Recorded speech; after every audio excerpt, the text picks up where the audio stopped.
ಓಂ ಶ್ರೀ ಸದ್ಗುರು ಸಾಯಿನಾಥಾಯ ನಮಃ. ಶ್ರೀ ಸಾಯಿ ಗುರು ಅನುಭವಾಮೃತದ 2ನೇ ದಿನದ ಸಂಚಿಕೆಯಲ್ಲಿ ಲೇಖಕರಿಗೆ ಆದ ಶುಭ ಸೂಚನೆಯನ್ನು ತಿಳಿಸುತ್ತಿದ್ದೇನೆ. ಶ್ರೀ ಶಿರ್ಡಿ ಸಾಯಿಬಾಬಾ ರಾಜಾದಿರಾಜರು ಧರ್ಮ ಅಳಿದು ಅಧರ್ಮ ತಲೆ ಎತ್ತಿದಾಗ ವಸುಂಧರೆಯ ಮಡಿಲಿನಲ್ಲಿ ಮಾನವ ರೂಪದಲ್ಲಿ ಅವತಾರ ತಾಳಿದ ಪರಮಾತ್ಮ. ಇದರಿಂದ ಶಿರ್ಡಿ ಕ್ಷೇತ್ರ ಪವಿತ್ರವಾಯಿತು. ಧಾರ್ಮಿಕ ಜಾಗೃತಿಯನ್ನು ಭಕ್ತರಲ್ಲಿ ಮೂಡಿಸಲು ವಿವಿಧ ರೀತಿಯ ಅನುಭವಗಳನ್ನು ಅನುಭವಿಸುವಂತೆ ಮಾಡಿ ಜನಸಮುದಾಯಕ್ಕೆ ತಮ್ಮ ಪರಿಚಯವನ್ನು ಮಾಡಿಕೊಟ್ಟರು. ಇಂದು ಇವರ ಮಹಿಮೆ ವಿಶ್ವದ ಉದ್ದಗಲಕ್ಕೂ ಭಕ್ತಿಯ ಕಂಪು ಪಸರಿಸಿದೆ. ಹೃದಯದಿಂದ ಹೃದಯಕ್ಕೆ ಇವರು ಹೇಳಿರುವ ಅಮೃತವಾಣಿ ಹರಿದು ಬಂದಿದೆ. ಇದರಿಂದ ಅಂಟಿದ ಕೊಳಕು ಮಾಯವಾಗಿ ನಿರ್ಮಲ ಮನಸ್ಸನ್ನು ಹೊಂದುವಂತೆ ವಿವೇಕ ಜನರಲ್ಲಿ ಮೂಡಲು ಸಹಾಯಕವಾಗಿದೆ. ಸಾಮಾಜಿಕ ಪ್ರಜ್ಞೆ ಜನರಲ್ಲಿ ಬರಬೇಕಾದರೆ ವಾಸ್ತವ ಜಗತ್ತಿನ ಸುಖ ಯಾವುದು ಎಂದು ಅರ್ಥ ಮಾಡಿಕೊಳ್ಳಬೇಕಾಗಿದೆ. ನವನಾಗರಿಕ ಪ್ರಪಂಚದಲ್ಲಿ ಪರಮಾತ್ಮನ ಲೀಲೆಯನ್ನು ಅರಿಯಲು ಧಾರ್ಮಿಕ ಗ್ರಂಥಗಳನ್ನು ಓದುವುದು, ಕೇಳುವುದು, ಮಾಧ್ಯಮಗಳ ಮೂಲಕ ನೋಡುವುದು, ಮಾಡುವುದರಿಂದ ಪರಮಾತ್ಮನ ಲೀಲೆಗಳನ್ನು ಅರಿತುಕೊಳ್ಳಲು ಸಾಧ್ಯವಾಗಿದೆ.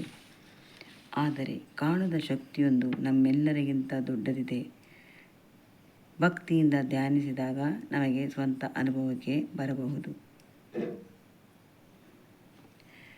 ಶ್ರೀ ಸಾಯಿ ಸಚ್ಚರಿತೆಯನ್ನು ದಿನಕ್ಕೆ 1 ಅಧ್ಯಾಯದಂತೆ ಓದುವುದೆಂದು ನಿರ್ಧರಿಸಿದೆ. ಈ ಪುಸ್ತಕವನ್ನು ಮೊದಲು ಸಹ ಓದಿದ್ದೆ. ಈ ಸಲ ಮೊದಲ ಅಧ್ಯಾಯ ಓದುವಾಗ ಬಾಬಾರವರು ನನ್ನ ಉದ್ದೇಶಿಸಿ ಸಾಯಿ ಚರಿತೆಯನ್ನು ಬರೆಯಲು ತಿಳಿಸುತ್ತಿರುವಂತೆ ಭಾಸವಾಯಿತು. ಇದು ಭ್ರಮೆ ಇರಬಹುದು ಎಂದು ಭಾವಿಸಿ ಓದುವುದನ್ನು ಮುಂದುವರಿಸಿದೆ. ಬೇರೆಯವರ ನಾಮಾಂಕಿತವನ್ನು ಉದ್ದೇಶಿಸಿ ಹೇಳಿದರು. ನೇರವಾಗಿ ನನ್ನ ಮನಸ್ಸಿಗೆ ನಾಟುವಂತೆ ಹೇಳುತ್ತಿರುವಂತೆ ಇತ್ತು.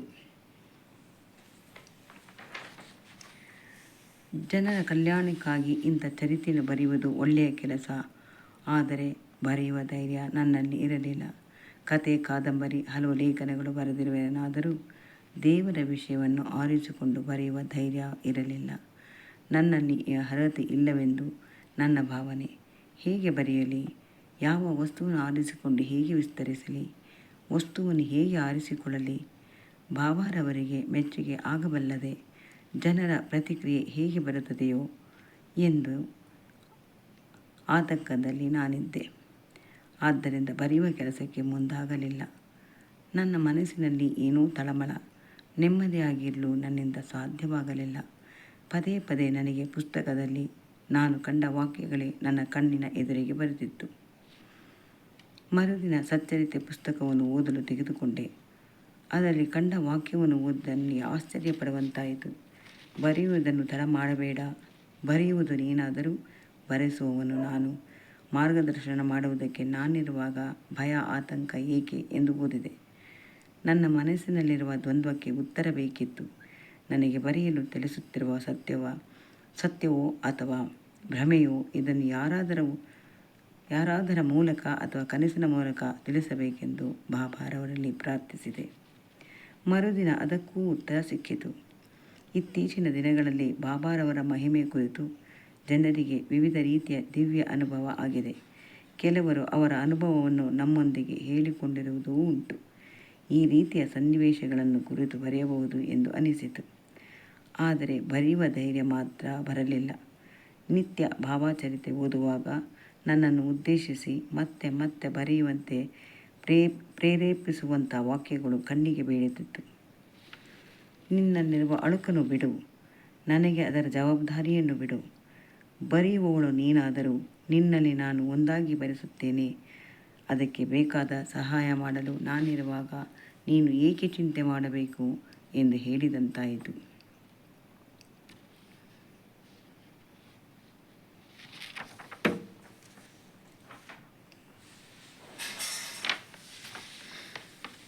ನಮಗೆ ಪರಿಚಯವಿರುವ ರಾಮಮೂರ್ತಿಗಳ ಗುರುಗಳ ಮುಖಾಂತರ ಸಲಹೆ ಹಾಗೂ ಮಾರ್ಗದರ್ಶನದ ಅವಶ್ಯಕತೆ ಎಂದು ಕೇಳಿದೆ. ಖಂಡಿತ ನಾನು ನಿನಗೆ ಸಹಾಯ ಮಾಡುತ್ತೇನೆ ಎಂದು ಭರವಸೆ ಮಾತುಗಳನ್ನು ಹೇಳಿದರು. ನನ್ನ ಮನಸ್ಸು ಸ್ವಲ್ಪ ನಿರಾಳವಾಯಿತು. ಹಾಗೆಯೇ ಒಂದು ಗಳಿಗೆ ಯೋಚಿಸಿದೆ. ಒಂದು ಸಮಯ ಭ್ರಮೆ ಎಂದು ಅಂದುಕೊಂಡರೂ ಏನೀಗ? ನಾನು ಬರೆಯಲು ಹೊರಟಿರುವುದು ಸತ್ಯದ ಘಟನೆಯನ್ನು. ಗುರುಚರಿತ್ರೆ ಓದಿದಾಗಿನಿಂದ ನಾನು ಕೆಲವು ವಿಷಯಗಳಲ್ಲಿ ತಿದ್ದಿಕೊಳ್ಳಲು ಪ್ರಯತ್ನಿಸುತ್ತಿದ್ದೇನೆ. ಆತ್ಮಸಾಕ್ಷಿ ವಿರುದ್ಧ ನಡೆಯಬಾರದು ಎಂದು ವಿವೇಕ ಕಣ್ತೆರೆಸಿದೆ. ದೈವಶಕ್ತಿಗಿಂತ ಯಾವುದೂ ದೊಡ್ಡದಿಲ್ಲ ಎಂದು ಅರ್ಥ ಮಾಡಿಕೊಳ್ಳಲು ಸಾಧ್ಯವಾಗಿದೆ. ಇದೇ ರೀತಿ ವಾಚಕರು ಒಳ್ಳೆಯ ಕೆಲಸಕ್ಕೆ ಮುಂದಾಗಬಹುದು, ಕೆಟ್ಟ ಕೆಲಸಕ್ಕೆ ಕೈ ಹಾಕಲು ಹೆದರಬಹುದು. ಇದರಿಂದ ಸಮಾಜದಲ್ಲಿ ದುಷ್ಟ ಶಕ್ತಿಗಳು ಕಡಿಮೆಯಾಗಿ ಉತ್ತಮರು ರೂಪುಗೊಳ್ಳಲು ಸಹಾಯವಾಗಬಹುದು. ಆದ್ದರಿಂದ ಅನುಭವಗಳನ್ನು ಕುರಿತು ಬರೆಯುವುದರಲ್ಲಿ ಯಾವ ತಪ್ಪು ಇಲ್ಲ ಎಂದು ಮನವರಿಕೆ ಉಂಟಾಯಿತು. ಸುಖ ನೆಮ್ಮದಿ ಕೊಟ್ಟಿರುವ ದೇವರಿಗೆ ಈ ರೀತಿ ನಾನು ಕೃತಜ್ಞತೆ ಸಲ್ಲಿಸಬಹುದು ಎಂದು ಅನಿಸಿತು. ಯೋಚನೆ ಮಾಡುತ್ತಾ ಕಾಲ ಕಳೆಯುವುದು ಸರಿಯಲ್ಲ. ಮರುದಿನ ಗುರುವಾರವಾಗಿತ್ತು. ಬರೆಯಲು ಆರಂಭಿಸುವುದು ಒಳ್ಳೆಯದೆನಿಸಿತು. ನನಗೆ ಪರಿಚಯವಿದ್ದ ಒಬ್ಬ ಡಾಕ್ಟರನ್ನು ಭೇಟಿ ಮಾಡಬೇಕಾಗಿತ್ತು. ನಾನು ಬರುವುದು ಅವರಿಗೆ ಮೊದಲೇ ತಿಳಿದಿತ್ತು. ಹೋದ ಕೂಡಲೇ ಒಂದು ಸಣ್ಣ ಪೊಟ್ಟಣವನ್ನು ನನ್ನ ಕೈಗೆ ಕೊಡುತ್ತಾ ಹೇಳಿದರು, ಮೊನ್ನೆ ನಾನು ನನ್ನ ಕುಟುಂಬದವರನ್ನೇ ತಿರುಪತಿಗೆ ಹೋಗಿದ್ದೆ, ತೆಗೆದುಕೊಳ್ಳಿ ಪ್ರಸಾದ ಎಂದು ಕೊಟ್ಟರು. ನಮ್ಮ ಕುಲದೇವರ ಆಶೀರ್ವಾದ ಸಿಕ್ಕಿದಂತೆ ನನಗೆ ಅನಿಸಿತು. ಸಂತೋಷದಿಂದ ಮನೆಗೆ ಹಿಂತಿರುಗಿದೆ. ಮನೆ ಒಳಗೆ ಬಂದಾಗ ಡೈನಿಂಗ್ ಟೇಬಲ್ ಮೇಲೆ ಫಲತಾಂಬೂಲದೊಡನೆ 2 ಬೃಹತ್ ಗ್ರಂಥ ಇತ್ತು. ಒಂದು ರಾಮಾಯಣ, ಮತ್ತೊಂದು ಮಹಾಭಾರತ. ಯಾರೋ ಕಾಣಿಕೆಯಾಗಿ ಇವರಿಗೆ ತಂದುಕೊಟ್ಟಿದ್ದರು. ಸರಸ್ವತಿ ಈ ರೂಪದಲ್ಲಿ ಬಂದು ಶುಭ ಸೂಚನೆ ಕೊಟ್ಟಿದ್ದಾಳೆ ಎಂದು ಅನಿಸಿತು. ಮರುದಿನ ಬರೆಯುವುದಕ್ಕೆ ಆರಂಭಿಸುವ ಮುಂಚೆ ಪುಸ್ತಕ ರೂಪದಲ್ಲಿ ಬಂದಿರುವ ದೇವಿ ಸರಸ್ವತಿಯನ್ನು, ವಿಘ್ನ ನಿವಾರಕ ವಿನಾಯಕನನ್ನು ಪೂಜಿಸಿ ಆರಂಭಿಸಬೇಕೆಂದು ನಿರ್ಧರಿಸಿದೆ. ಜೈ ಶ್ರೀ ಸಾಯಿ ಪ್ರಣಾಮ್.